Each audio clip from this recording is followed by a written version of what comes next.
हिमाचल प्रदेश की राजधानी शिमला में 72 घंटे में 3 जगह बड़े लैंडस्लाइड हुए हैं। वहीं बीती रात को बालूगंज क्रॉसिंग के पास फिर से भूस्खलन हुआ है और इस कारण चौड़ा मैदान मार्ग पर बना रेन शेल्टर भी धंस गया।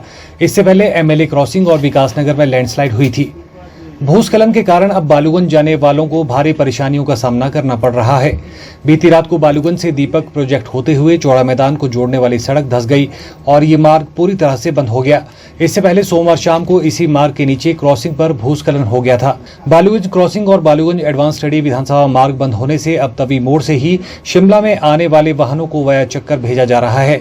लगातार हो रहे लैंडस्लाइड के कारण अब प्रशासन ने आपात मीटिंग भी बुलाई।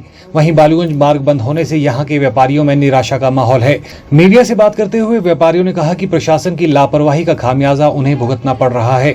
इस मार्ग की कभी सही ढंग से देखरेख नहीं की गई। सभी ने प्रशासन से शीघ्र ही इस मार्ग को बहाल करने की मांग की है। परेशानी का जहाँ तक है तो जब एक आवाजाही का साधन ही खत्म हो जाएगा, लोगों का चलना फिरना, जहाँ से आवाजाही है, किसी ने ऑफिस जाना है, किसी ने अपने काम कारोबार के लिए जाना है, बच्चों ने पढ़ाई के लिए जाना है, और वो सब कुछ इफेक्ट हो तो आप खुद ही अंदाजा लगा सकते हैं कि यहाँ कितनी परेशानी है। मार्केट हमारी देख लो तो इस टाइम पूरी खाली नजर आएगी आपको, क्योंकि आवाजाही बिल्कुल नहीं है। दुकानदार भी फ्री बैठा हुआ है और लोग दहशत में है इस टाइम कि हमारे इर्द गिर्द हो क्या रहा है। कारण इसके पीछे और कुछ नहीं, एक सबसे बड़ा कारण जिनकी ये जिम्मेवारियां हैं वो लोग दफ्तरों में बैठ के पॉलिसीज बना रहे हैं। कहाँ पे क्या काम हो रहा है, क्या नहीं हो रहा है, उसको वो इंस्पेक्ट तक नहीं कर रहे।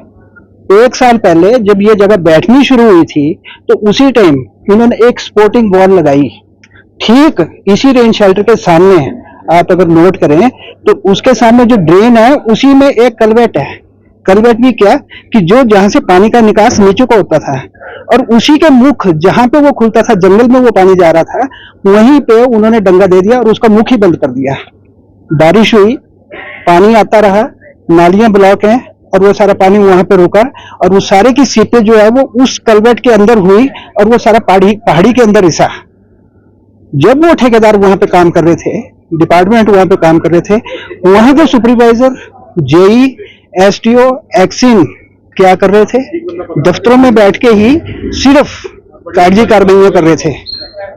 जनता के टैक्स का पैसा जो लगा वहां पे, उस सारे का नुकसान और उसकी भरपाई उनकी पर्सनल जेब से होनी चाहिए, ना कि सरकार के पैसे का वहां पे इस्तेमाल होना चाहिए। कारण क्योंकि जिम्मेवारी उनकी थी उस जगह को देखने की जहां 1.5 साल पहले से सीपेज हो रही थी, अंदर पानी जज्ब हो रहा था पहाड़ी के अंदर, उसको खोलने के बारे में सोचना था। और बोलने के बावजूद मैं खुद इस बात के अपने आप मैंने ठेकेदार को भी और जो वहां पे लोग लगे थे उनको भी ये बोला था कि इसका मुख खोलो, और नहीं खोलने के बावजूद वो पानी वहां पे मरा, जिसमें विभाग जिम्मेवार है, जिन्होंने उसकी प्रॉपर देखभाल नहीं की और फिर उसको खोलने की कोशिश नहीं की, जिस वजह से ये सारा नुकसान हुआ और इतनी सारी जनता जो परेशान हुई है।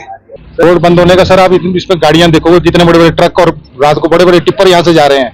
छोटी गाड़ियां जाए तो कोई दिक्कत नहीं होती। साथ में पड़ा हुआ कलवट बंद पड़ा, कितने साल से बंद पड़ा हुआ है। जो सरकारी महकमे कोई काम नहीं कर रहे, वो लिपापोती करते हैं वहां पे बस जाकर। थोड़ी देर में काम हो ऐसे दिखाते हैं कि हमने बड़ा काम कर दिया है। जनता का सीधा आई वॉश है। शिमला में आप देखोगे, रिवॉली के पास आप देखोगे इतना बड़ा लोहे का जंजाल वहां खड़ा कर दिया उन्होंने। आप देखोगे 3 या 4 साल के अंदर ये सारा ऊपर से रिज नीचे आ जाएगा। ये हम झूठ नहीं बोल रहे, पर हमारे को हकीकत का पता है यहाँ पे क्या होता है, क्योंकि पहाड़ी कंस्ट्रक्शन यहाँ बहुत बंद कर देनी चाहिए बिल्कुल एक तरफ से। और इतना लोहा शिमला में इतना लोहा इकट्ठा कर दिया उन्होंने कि जैसे पता नहीं क्या महल बनना है यहाँ पे।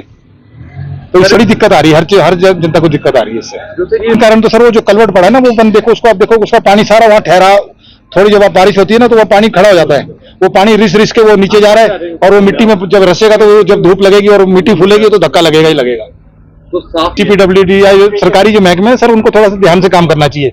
सरकारी दफ्तर में आदमी बैठे हैं, वो बोल रहे हैं जी एक्शन साहब साइन हो गया, ये हो गया, मेरे इसको टेंडर दे दो, उसको दे दो, ठेकेदार को काम मिल गया, अपनी कमीशन ले ली और अपना साइड हो गए। वजह जो है, एक तो पानी का बहुत अधिक रिसाव होना और एक जो पानी की एमसी की सबसे ज्यादा लीकेज जो है, इसका मुख्य कारण है। तो ऑपोजिट एक दूसरा रोड है Indian institute of advance study का, जिसको अंग्रेजों के टाइम से वो रोड खुला चला आ रहा था।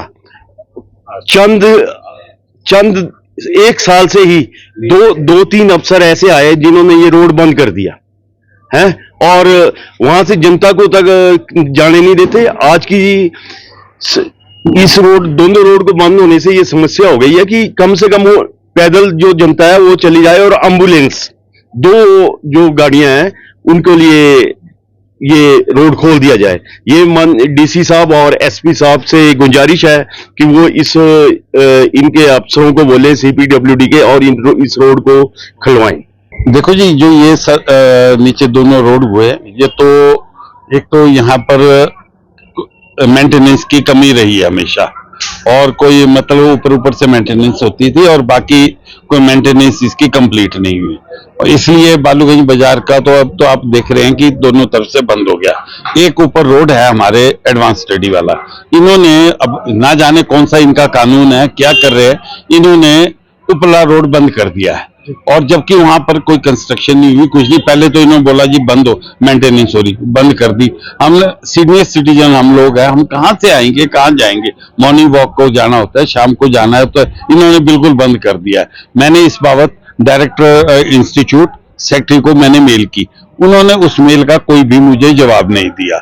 हम आपसे यही है कि हम आपके द्वारा हम आपसे ये रिक्वेस्ट करते हैं कि इनसे बात करके कम से कम 2-2 घंटे सुबह के, 2 घंटे सुबह, 2 घंटे शाम, या अब जो प्रेजेंट हालात है इसके मुताबिक इनको पल्ला रोड खोल देना चाहिए।